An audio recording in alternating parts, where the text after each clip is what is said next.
شاہ محمود کا کہنا ہے کہ حکومت نے ہم سے مذاکرات کے لیے کوئی رابطہ نہیں کیا۔ سپریم کورٹ میں ملک بھر میں الیکشن ایک ساتھ کرانے کے کیس کی سماعت کے دوران شاہ محمود قریشی نے روسٹرم پر آ کر کہا کہ حکومت کے اصرار پر عدالت نے سیاسی اتفاق رائے کے لیے موقف دیا تھا۔ تمام جماعتوں کی سیاسی قیادت عدالت میں پیش ہوئی تھی۔ انہوں نے کہا کہ سپریم کورٹ کا 14 مئی کا فیصلہ حتمی ہے۔ عدالتی حکم کو پی ٹی آئی نے سنجیدگی سے لیا، لیکن پی ڈی ایم میں آج بھی مذاکرات پر اتفاق رائے نہیں ہے۔ حکومت آئین سے انحراف کرنا چاہ رہی ہے۔ حکومت نے کہا تھا وہ مشاورت کے بعد تجاویز دیں گے، لیکن یہاں کوئی تجویز نہیں آئی۔ شاہ محمود کا کہنا تھا کہ پی ٹی آئی نے مجھے، فواد چودھری اور علی ظفر کو مذاکرات کے لیے نامزد کیا، لیکن ہم سے کوئی رابطہ نہیں کیا گیا۔ اسد قیصر نے حکومت کو مجھ سے رابطہ کرنے کو کہا، مگر آج تک مجھ سے کسی نے رابطہ نہیں کیا۔ انہوں نے مزید کہا کہ چیئرمین سینٹ سے گزشتہ روز فون پر کہا کہ وزیر اعظم کے اصرار پر رابطہ کر رہا ہوں۔ چیئرمین سینٹ سے کہا کہ سپریم کورٹ نے جو تجاویز دی تھی وہ کہاں ہیں۔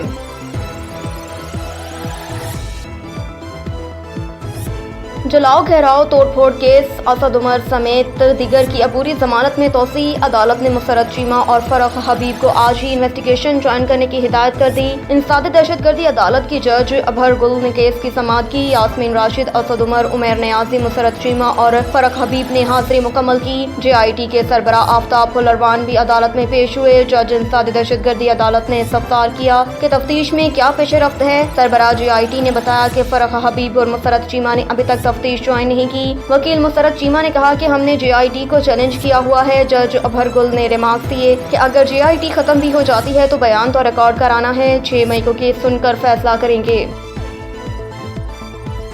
حالیہ فیصلے سے پارلیمنٹ کا احتکاک مشروع ہوا۔ سپریم کورٹ سیاسی الجھنوں میں نہ پڑے، اسپیکر کا چیف جسٹس کو خط۔ اسپیکر قومی اسمبلی کی جانب سے چیف جسٹس کو 5 صفحات پر مشتمل خط لکھا گیا، جس میں کہا گیا کہ حالیہ فیصلوں اور ججز کی ریمارکس پر عوامی نمائندوں کو تحفظات ہیں۔ عدالتی فیصلے قومی اسمبلی کے دو بنیادی آئینی اختیارات سے متجاوز ہیں۔ خط میں کہا گیا کہ عدالتی فیصلے سے پارلیمنٹ کا احتکاک مشروع ہوا۔ آرٹیکل 73 مالیاتی بل سے متعلق اختیارات قومی اسمبلی کو تفویض کرتا ہے۔ سپریم کورٹ سیاسی الجھنوں میں نہ پڑے، سیاسی معاملات پارلیمنٹ کو ہی حل کرنے دیے جائیں۔ اسپیکر راجہ پرویز اشرف کی جانب سے لکھے گئے خط میں کہا گیا کہ چیف جسٹس اور دیگر ججز پارلیمنٹ کی حدود کا احترام کریں۔ آئین کی بالادستی کے لیے ہم نے مل کر کام کرنا ہے۔ خط میں کہا گیا کہ آئین فیڈرل کنسولیٹیڈ فنڈ کی منظوری کا اختیار ارکان اسمبلی کو دیتا ہے۔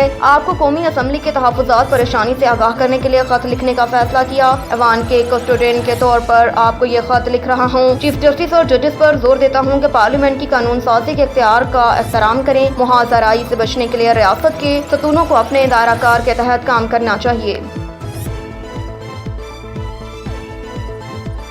فواد کا کہنا ہے کہ مولانا نے آئین کو دفنانے میں گوڈکن کا کردار ادا کیا۔ پی ٹی آئی رہنما فواد چودھری نے کہا کہ بلاول بھٹو اور شہباز شریف کے بیانات سے لگتا ہے کہ انہوں نے آئین کبھی نہیں پڑھا۔ ایک بیان میں فواد چودھری نے کہا کہ بلاول بھٹو اور شہباز شریف اپنی خواہشات کو آئین قرار دے چکے ہیں۔ اس وقت سپریم کورٹ ہی آئین کا تحفظ کر رہی ہے۔ انہوں نے کہا کہ مولانا فضل الرحمان نے پاکستان کے آئین کو دفنانے میں گوڈکن کا کردار ادا کیا، جبکہ بلاول اور شہباز شریف کے بیانات سے لگتا ہے انہوں نے آئین کبھی نہیں پڑھا۔ فواد چودھری کا کہنا تھا کہ اسپیکر قومی اسمبلی ڈمی ایوان کے ڈمی اسپیکر ہیں، ان کے کسی موقف کی اور خط کی کیا حیثیت ہوگی۔